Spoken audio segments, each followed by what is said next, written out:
നമസ്കാരം. നെതന്യാഹുവിനെ തടവിലാക്കി Iran. Israel ഇറാന്റെ കടന്നുകയറ്റം ലോകം ഞെട്ടി. പ്രോക്സി യുദ്ധങ്ങൾ കഴിഞ്ഞിരിക്കുന്നു. ഇനി നേരിട്ടുള്ള യുദ്ധത്തിലേക്ക് ചെല്ലുന്നു. ഇസ്രായേൽ അതിർത്തികളിൽ മാത്രം ഒതുങ്ങുന്നതല്ല ഇനി പ്രതികാരം എന്ന് പറയപ്പെടുന്നത്. ഇറാന്റെ ഗാർഡ്സ് തയ്യാറാക്കിയ രഹസ്യ പ്ലാൻ എന്ന് പറയപ്പെടുന്നത് തകർക്കുക അല്ലെങ്കിൽ നെതന്യാഹുവിനെ തടവിലാക്കുക എന്നുള്ളത്. ഇസ്രായേലിനെ തകർത്തെറിഞ്ഞ നെതന്യാഹുവിനെ തടവിലാക്കുക എന്ന ലക്ഷ്യത്തോടു കൂടി മാത്രമുള്ള പുതിയ രഹസ്യ പ്ലാൻ. അറബിയിൽ ചില വാക്കുകളുണ്ട് വിജയത്തെക്കുറിച്ച് പറയുന്നത്. നസർ പോലെ, അതും ദൈവത്തിന്റെ സഹായത്തോടെ ശത്രുവിന് മേൽ നേടുന്ന സമ്പൂർണ്ണ വിജയത്തെക്കുറിച്ച്. ഇന്ന് പശ്ചിമേഷ്യ ആകെ നടുക്കിക്കൊണ്ട് ഇറാൻ ഈ വാക്ക് ഉപയോഗിക്കുകയാണ് എന്ന് പറയാം. അത് കേവലം ഒരു പേരല്ല, മറിച്ച് ഇസ്രായേലിന്റെ നെഞ്ചിലേക്ക് തൊടുത്തുവിട്ട മാരകമായിട്ടുള്ള ഒരു യുദ്ധ പ്രഖ്യാപനമാണ്. പശ്ചിമേഷ്യയിൽ മാസങ്ങളായി കത്തു നിൽക്കുന്ന ഇറാൻ ഇസ്രായേൽ സംഘർഷം എല്ലാ അതിരുകളും ലംഘിച്ച് കൂടുതൽ അപകടകരമായ തലത്തിലേക്ക് കടക്കുന്നതിന്റെ സൂചനകളാണ് ഇപ്പോൾ പുറത്തുവരുന്നത്. ഇസ്രായേലിന്റെ ഏറ്റവും പ്രധാനപ്പെട്ട സൈനിക വ്യോമതാവളങ്ങളെ രണ്ടെണ്ണത്തെ ലക്ഷ്യമിട്ട് പുതിയ ആക്രമണ ഓപ്പറേഷൻ ആരംഭിച്ചതായിട്ട് ഇറാന്റെ ഇസ്ലാമിക് റവല്യൂഷണറി ഗാർഡ് കോർപ്സ് പ്രഖ്യാപിച്ചതോടെ മേഖലയിലെ സുരക്ഷാ സാഹചര്യം വീണ്ടും ആശങ്കാജനകമായി മാറിയിരിക്കുകയാണ്. ശത്രുവിന്റെ കോട്ടകൾ തകർത്ത് വിജയം മാത്രം ലക്ഷ്യമിട്ട് ഇറാൻ ആരംഭിച്ച ഈ ഓപ്പറേഷൻ നസർ സമീപകാലത്ത് ഇറാന്റെ സൈനിക അടിസ്ഥാന സൗകര്യങ്ങൾക്കെതിരെ ഇസ്രായേൽ നടത്തിയ ആക്രമണങ്ങൾക്കുള്ള നേരിട്ടുള്ള മറുപടിയാണെന്നാണ് ഇറാന്റെ അവകാശവാദം.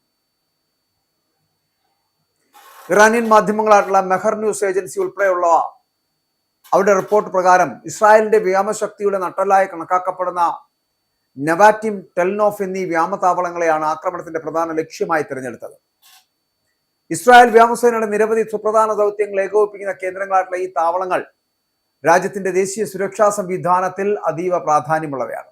പ്രത്യേകിച്ച് ദീർഘദൂര വ്യോമാക്രമണങ്ങൾക്കും രഹസ്യ സൈനിക ഓപ്പറേഷനുകൾക്കും ഈ താവളങ്ങൾ നിർണായക പങ്ക് വഹിക്കുന്നതായിട്ട് പ്രതിരോധ വിദഗ്ധർ തന്നെ ചൂണ്ടിക്കാട്ടുന്നതാണ്. ഈ ഒരു പശ്ചാത്തലത്തിൽ രാജ്യ തലസ്ഥാനമായിട്ടുള്ള ടെൽ അവീവ്, ജെറുസലേം, ബീർഷബ ഉൾപ്പെടെയുള്ള 187 സ്ഥലങ്ങളിൽ വ്യോമാക്രമണ സൈറണുകൾ മുഴങ്ങിയതായിട്ട് റിപ്പോർട്ടുകളുണ്ട്. ആക്രമണത്തെ തുടർന്ന് ഏകദേശം 57.5 ലക്ഷം ആളുകൾക്ക് അഭയകേന്ദ്രങ്ങളൊക്കെ മാറേണ്ടി വന്നതായിട്ട് കണക്കാക്കപ്പെടുന്നു. അതേസമയം ആശുപത്രികളിൽ അടിയന്തരാവസ്ഥ പ്രഖ്യാപിക്കുകയും ചില സേവനങ്ങൾ ഭൂഗർഭ സൗകര്യങ്ങളിലേക്ക് മാറ്റുകയും ചെയ്തു എന്നാണ് പറയപ്പെടുന്നത്. വരും ദിവസങ്ങളിലും പ്രത്യാക്രമണങ്ങൾ തുടരുമെന്ന വിലയിരുത്തലിലാണ് ഇസ്രായേൽ സൈന്യം. മിസൈൽ സാങ്കേതിക വിദ്യയിൽ ഇറാൻ ഒരു സൂപ്പർ പവറാണ്. എന്നാൽ ഇസ്രായേൽ മുൻ വ്യോമ പ്രതിരോധ കമാൻഡറുടെ മുന്നറിയിപ്പ് കൂടി ആശങ്ക വർദ്ധിപ്പിക്കുന്ന ഒരു കാര്യമാണ്. അപ്പോൾ ഏത് വിധേനയും ഇസ്രായേലിനുള്ളിലേക്ക് കടന്നു കയറി ഇസ്രായേലിനെ തകർക്കുക എന്നുള്ള ഇറാന്റെ മാസ്റ്റർ പ്ലാൻ തയ്യാറായി കഴിഞ്ഞിരിക്കുന്നു. അതുപോലെ തന്നെ IRGC പുറത്തിറക്കിയ ഔദ്യോഗിക പ്രസ്താവന, അതിനകത്ത് തങ്ങളുടെ എയർ സ്പേസ് ഫോഴ്സിലെ സേനാംഗങ്ങൾ അത്യന്തം കൃത്യതയോടുകൂടി ഈ ദൗത്യം നടപ്പാക്കിയതായിട്ട് അവകാശപ്പെടുന്നുണ്ട്.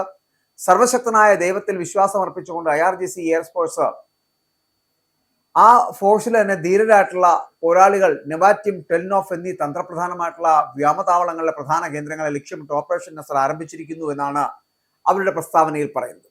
ആക്രമണത്തിന്റെ കൃത്യമായിട്ടുള്ള വ്യാപ്തിയെയോ ലക്ഷ്യങ്ങളെ ബാധിച്ച നാശനഷ്ടങ്ങളെയോ കുറിച്ച് സ്വതന്ത്ര സ്ഥിരീകരണം ഇതുവരെയും ലഭ്യമായിട്ടില്ല എങ്കിലും ഇറാൻ ഈ നീക്കത്തെ ഒരു നിർണായക സൈനിക സന്ദേശമായിട്ട് തന്നെയാണ് അവതരിപ്പിക്കുന്നത്. കൂടാതെ ഇസ്രായേലിലെ നിർണായക കേന്ദ്രങ്ങളെ ലക്ഷ്യമിട്ട് മിസൈൽ ആക്രമണം നടത്തിയതായിട്ട് അവകാശപ്പെട്ട യമൻ സായുധ സേന ചെങ്കടലിലെ ഇസ്രായേലി സമുദ്ര ഗതാഗതത്തിന് പൂർണ്ണ നിരോധനം പ്രഖ്യാപിച്ചു. ഇനി മുതൽ ചെങ്കടലിലെ എല്ലാ ഇസ്രായേലി കപ്പൽ നീക്കങ്ങളും നിയമാനുസൃത സൈനിക ലക്ഷ്യങ്ങൾ ആണ് എന്ന് യമൻ തന്നെ മുന്നറിയിപ്പ് നൽകിയിരിക്കുന്നു.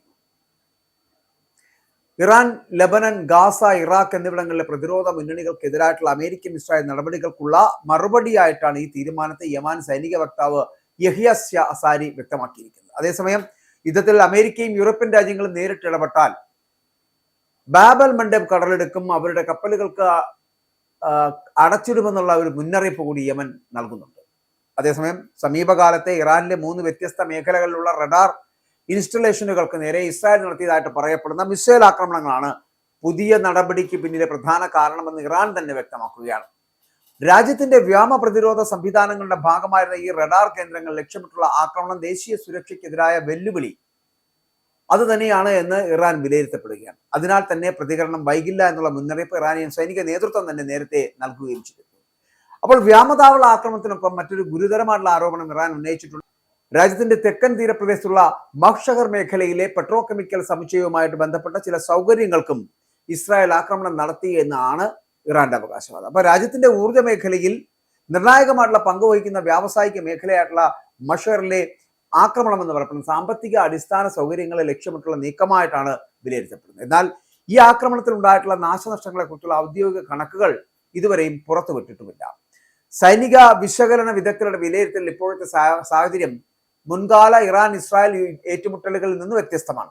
മുമ്പ് പരോക്ഷ ആക്രമണങ്ങളുടെ പ്രോക്സി സംഘങ്ങളിലൂടെയുള്ള ഏറ്റുമുട്ടലുകളായിരുന്നുവെങ്കിൽ ഇപ്പോൾ കൂടുതലായിട്ടാണ് അങ്ങനെ കണ്ടിരുന്നതെങ്കിൽ, എന്നാൽ ഇപ്പോൾ ഇരു രാജ്യങ്ങളും പരസ്പരം നിർണായക സൈനിക അടിസ്ഥാന സൗകര്യങ്ങളെ നേരിട്ട് ലക്ഷ്യമിടുന്ന ഒരു സാഹചര്യമാണ് രൂപപ്പെട്ടിരിക്കുന്നത്. ഇത് സംഘർഷത്തിന്റെ സ്വഭാവത്തിൽ വലിയ മാറ്റമാണ് സൂചിപ്പിക്കുന്നത്.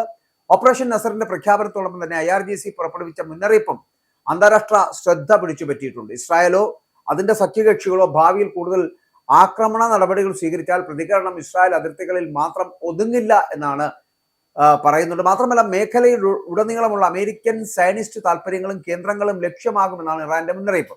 അപ്പോൾ ഈ പ്രസ്താവന പശ്ചിമേഷ്യയിലെ അമേരിക്കൻ സൈനിക സാന്നിധ്യത്തെയും മേഖലയിലെ വിവിധ സഖ്യകക്ഷികളെയും നേരിട്ട് ബാധിക്കുന്ന ഒരു വിഷയമാണ്. അപ്പൊ ഇതോടെ ലെബനൻ മുതൽ Syria, Iraq, Persian Gulf, Hormuz കടലിടുക്ക് വരെ വ്യാപിച്ചു കിടക്കുന്ന വലിയൊരു ഭൂരാഷ്ട്രീയ സമവാക്യം വീണ്ടും ചർച്ചയാവുകയാണ്.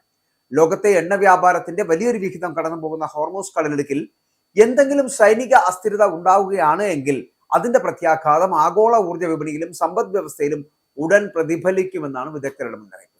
അപ്പൊ പശ്ചിമേഷ്യയിലെ നിലവിലെ സാഹചര്യത്തിൽ ഏറ്റവും വലിയ ആശങ്ക ഈ സംഘർഷം നിയന്ത്രിത സൈനിക ഏറ്റുമുട്ടലായി തുടരുമോ അതോ മേഖല വ്യാപകമായിട്ടുള്ള യുദ്ധത്തിലേക്ക് നീങ്ങുമോ എന്നതാണ്.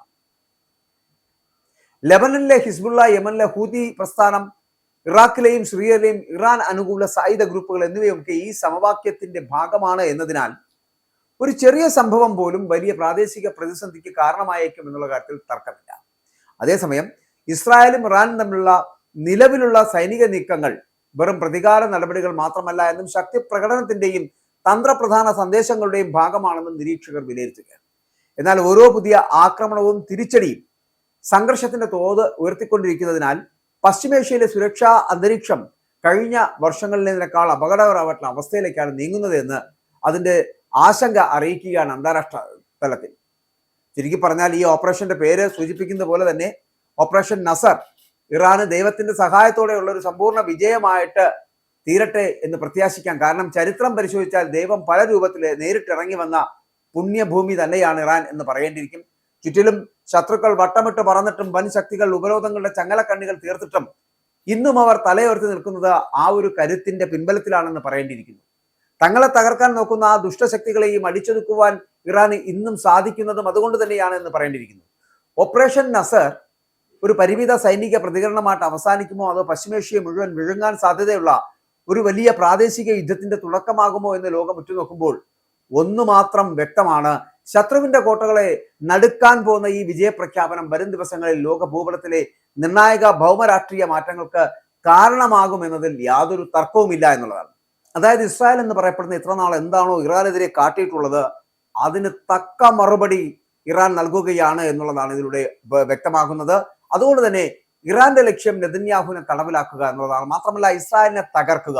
ഇസ്രായേൽ അതുകൊണ്ട് തന്നെയാണ് ഇറാൻ ഇങ്ങനെ കടന്നുകയറ്റം നടത്തിക്കൊണ്ട് അഗ്നിഗോളം തീർക്കുന്നത് എന്ന് പറയേണ്ടിയിരിക്കുന്നു. ഇറാന്റെ മിസൈലുകൾ ചെന്ന് വീഴുന്നത് ഇസ്രായേലിന്റെ പല മേഖലകളിലും അഗ്നിക്കിരയാകുന്ന ഒരു സ്ഥിതിവിശേഷം ഉണ്ടാക്കിയിരിക്കുന്നു.